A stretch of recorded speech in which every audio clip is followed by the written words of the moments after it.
kobalt, tembaga, nikel. Ini semua dikenal sebagai logam transisi. Ini semua ada di sekitar kita walaupun dianggap elemen langka. Kita butuh ini semua untuk membuat baterai, ponsel pintar, laptop, mobil listrik, sistem fotovoltaik, dan berbagai tipe penyimpanan energi lainnya. Jumlah tembaga, kobalt, dan nikel yang bisa ditambang sangat terbatas dan dalam waktu dekat kemungkinan akan habis. Terutama kobalt, diperkirakan permintaan global atas kobalt bisa meningkat 2 kali lipat tahun 2026. Jebakan kobalt terbesar di bumi diperkirakan ada di Kongo dan Australia. Kondisi pekerja tambang di sana kerap tidak diperhatikan sama sekali.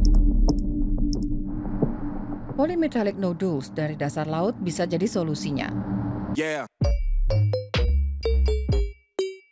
Diperkirakan cadangan keseluruhannya mengandung 270 juta ton nikel, 230 juta ton tembaga, dan 50 juta ton kobalt.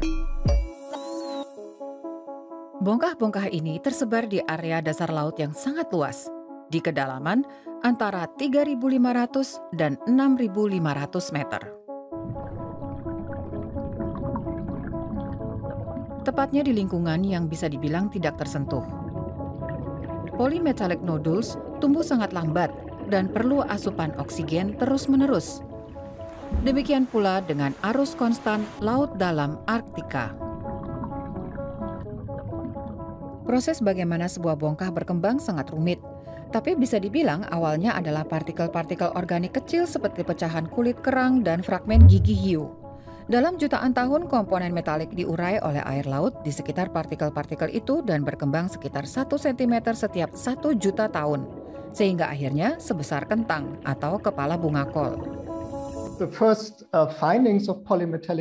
Penemuan pertama polymetallic nodules terjadi saat ekspedisi Challenger tahun 1874. Jadi sudah lama sekali dan mereka hanya mengambil beberapa sampel sedimen dengan alat yang mereka miliki.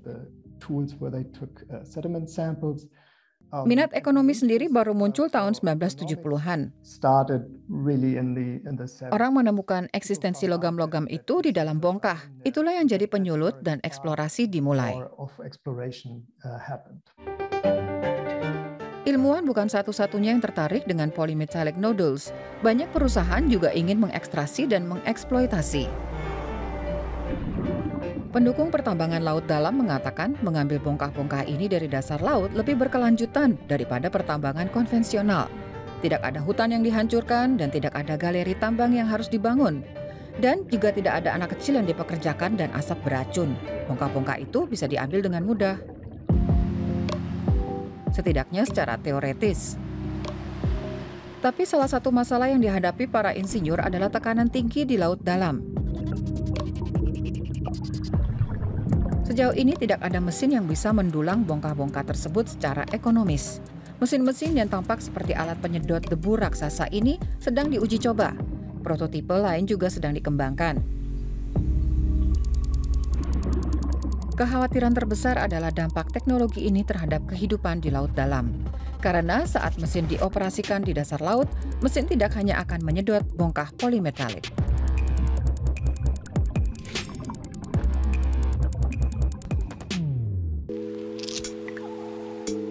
Siapa yang menetapkan peraturan bagi dasar laut? Jawabannya, organisasi PBB yang disebut International Seabed Authority. Sejauh ini, badan itu telah mengeluarkan lisensi untuk melakukan riset polymetallic nodules, bukan untuk menambangnya. Sebuah proyek penelitian Jerman sudah menguji efek penambangan laut dalam selama beberapa tahun. Pusat Penelitian Geomar dan Institut Max Planck untuk Mikrobiologi Laut ikut dalam proyek itu. Mereka mengungkap bahwa bongkah mangan itu memainkan peranan penting dalam kehidupan fauna dasar laut, yaitu dengan menyediakan ruang hidup bagi banyak makhluk laut.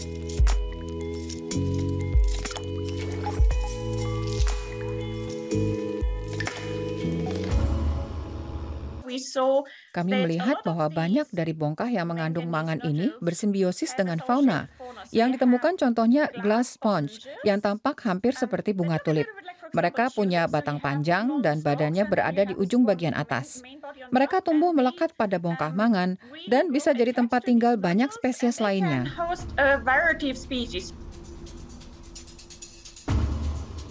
Proyek penelitian itu sudah melakukan simulasi efek tambang laut dalam di area seluas beberapa kilometer persegi. Tetapi dimensi pertambangan komersial laut dalam sangat jauh berbeda.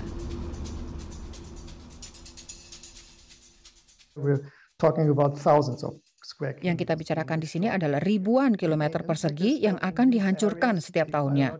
Dan efek utamanya adalah zona aktif biologis, lapisan paling atas sedalam 10 cm akan sepenuhnya dimusnahkan dan dihancurkan bersama semua fauna yang hidup di sana. Pemulihan dan rekolonisasi sistem pada sedimen lunak itu akan perlu waktu ratusan bahkan ribuan tahun. Sediment will take hundreds to thousands of years. Banyak mikroorganisme laut dalam, juga hewan-hewan, akan terganggu dan dimusnahkan oleh mesin-mesin. Bahkan proyek penelitian yang sangat sederhana juga mengubah lingkungan hidup. Kami menduga lebih dari 25 tahun setelah sampel diambil dan dianalisa, sebagian besar parameter belum kembali pulih sepenuhnya. Jadi bisa Anda bayangkan, jika bongkah-bongkah hilang sepenuhnya dan bagian yang mungkin akan kembali pulih akan perlu puluhan sampai ratusan tahun untuk pulih, jika bisa pulih. Pertambangan bahkan bisa mengganggu rantai makanan rumit di dalam laut. Jadi apakah ada cara untuk membuat pertambangan dasar laut lebih berkelanjutan?